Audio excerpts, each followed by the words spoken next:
Kutipan babat Tanah Jawi tentang Geger Pacino, episode ke-58. Pasukan Ponorogo berhasil mendesak pasukan Kartosuro. Pasukan Sang Raja terus bergerak dari Ponorogo. Di sepanjang jalan, orang-orang dari desa-desa yang diduduki pasukan Ponorogo geger. Mereka kemudian melapor ke Kartosuro. Berita kedatangan pasukan Ponorogo segera dilaporkan kepada Adipati Mangunoneng.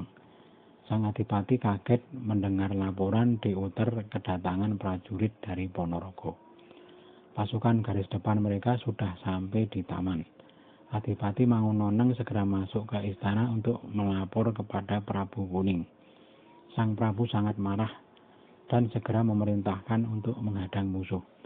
Mangunoneng segera keluar melaksanakan perintah. Sesampai di rumahnya, Adipati Mangunoneng segera memanggil para punggawa Kartosuro.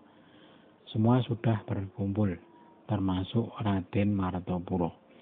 Mereka berembuk untuk menghadapi pasukan Ponorogo yang akan menyerang. Para punggawa sepakat untuk menunjuk Ki Kartowiryo dan Ki Jayadirono sebagai pimpinan pasukan Kartosuro. Ki Jayadirono berasal dari Roma, masih saudara ipar Adipati Mangunoneng. Ki Jayadirono ditunjuk memimpin pasukan dari Pamajekan, Pagelen, Loanu, dan Mataram. Sedangkan pasukan pesisir dipimpin Bupati Lasem Tumenggung Wironagoro. Pasukan Sorogeni Ki Adipati Pati separuhnya diserahkan kepada sang paman Ki Kartowiryo. Setelah semua siap, Prabu Kuning diberitahu. Prabu Kuning kemudian memberi izin kepada pasukan untuk berangkat. Sebelum berangkat, Prabu Kuning berpesan agar seluruh prajurit berhati-hati dan waspada. Juga didoakan agar semua selamat dalam perang. Pasukan Prabu Kuning segera berangkat menghadang musuh. Perjalanan mereka telah sampai di Picis. Pasukan Tumenggung Kartowiryo beristirahat dan bermalam. Di pihak lain, pasukan Ponorogo di Nguter telah mendengar bahwa pasukan Prabu Kuning sudah dikerahkan menghadapi serangan mereka. Surodirjo dan Surodetoho segera mengirim utusan untuk memberitahu Sang Raja di Kaduang bahwa pasukan Kartosuro sudah bersiap menghadang pasukan Sang Raja. Pasukan Kartosuro dipimpin seorang punggawa dari Pati bernama Kartowiryo. Prajurit Cina yang ikut tidak banyak. Selain pasukan pimpinan Kartowiryo, dari Kartosuro juga dikirim pasukan yang berangkat melalui jalan utara.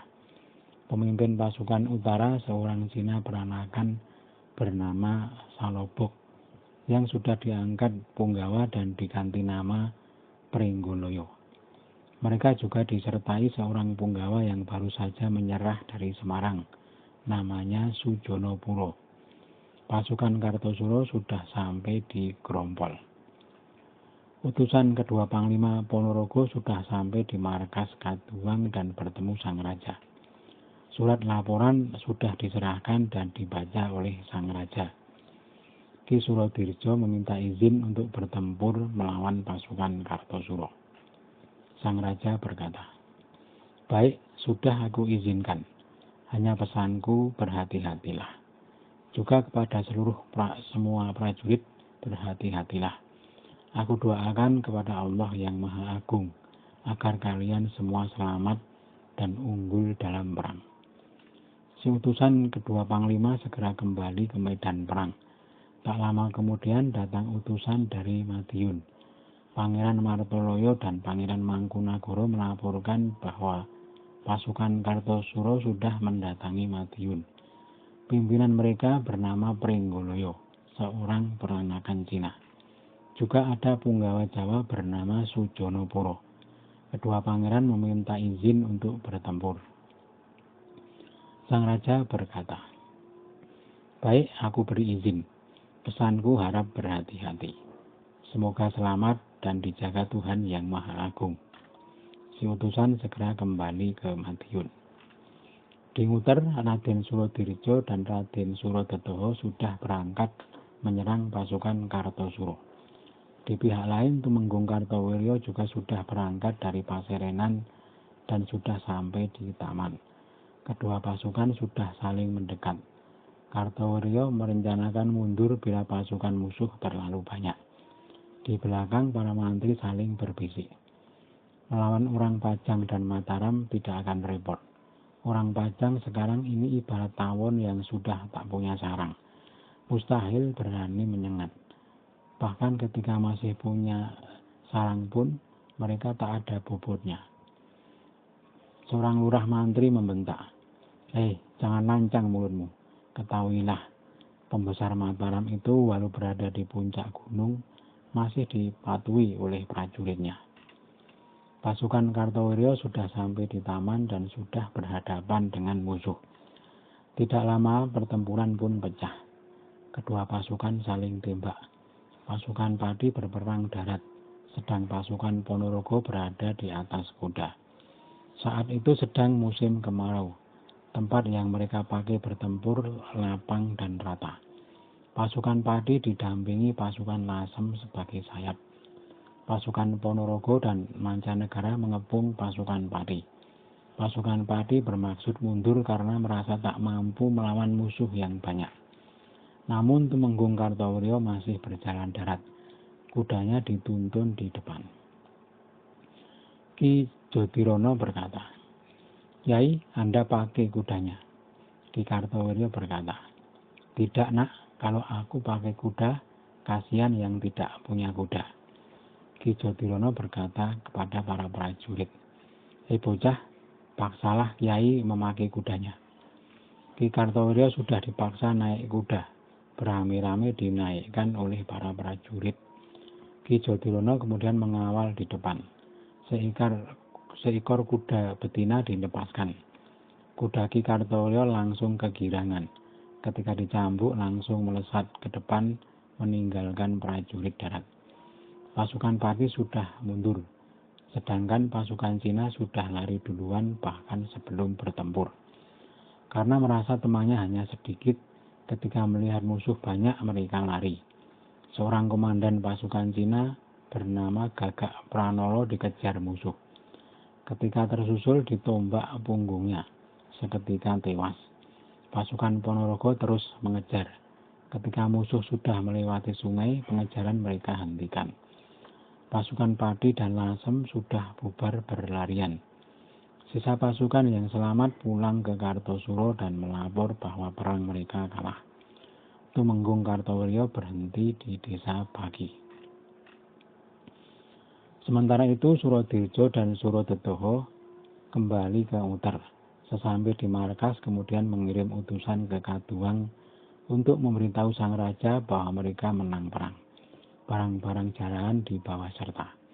Sang raja sangat bersukacita. Harta jarahan dikembalikan kepada prajurit untuk dibagi.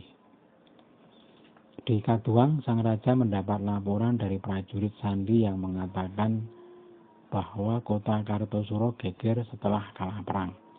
Rasa-rasanya kalau diteruskan menyerang ke kota, Kartosuro akan segera takluk.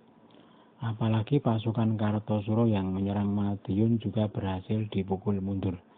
Pasukan Pringgoloyo dan Sujonopuro yang berada di Grompol sudah kembali ke Kartosuro.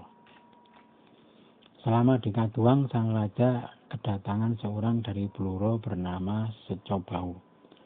Pengabdiannya sudah diterima oleh sang raja. Semakin bertambah setiap hari orang yang datang. Pasukan sang raja semakin besar. Para pangeran, adipati, dan bupati banyak berdatangan. Tumenggung Rojoniti sudah pula datang ke Kaduang untuk berserah hidup mati.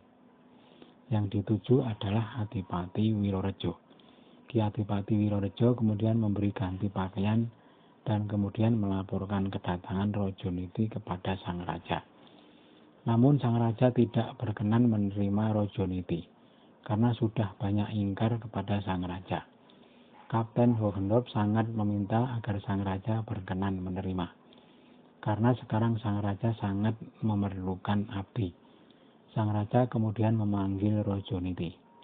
Sesampai di hadapan sang raja, Ki Rajaniti menyatakan bertobat dan memohon pengampunan sambil menangis. Sang raja kemudian menyuruh Rajaniti bergabung dengan Ki Bangsataka.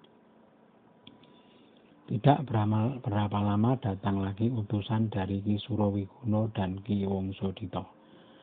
Utusan memberitahukan bahwa sekarang Ki Surawiguna berada di Wiraka dan Ki Wangsodita berada di Sekarbala. Ki Wangsodita membawa istri sang raja dan pusaka berupa pedang emas. Sang raja sangat bersukacita. Utusan segera diberi balasan dan disuruh kembali. Kedua punggawa diperintahkan segera menghadap sang raja.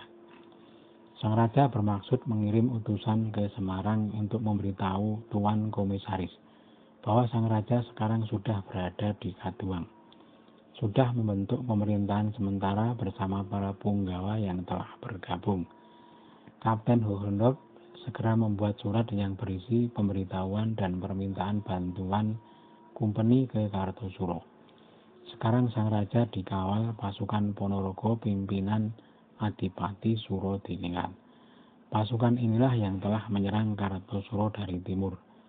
Setelah surat selesai, segera dikirim ke Semarang. Yang membawa surat seorang juru tulis bernama Puspoyudo.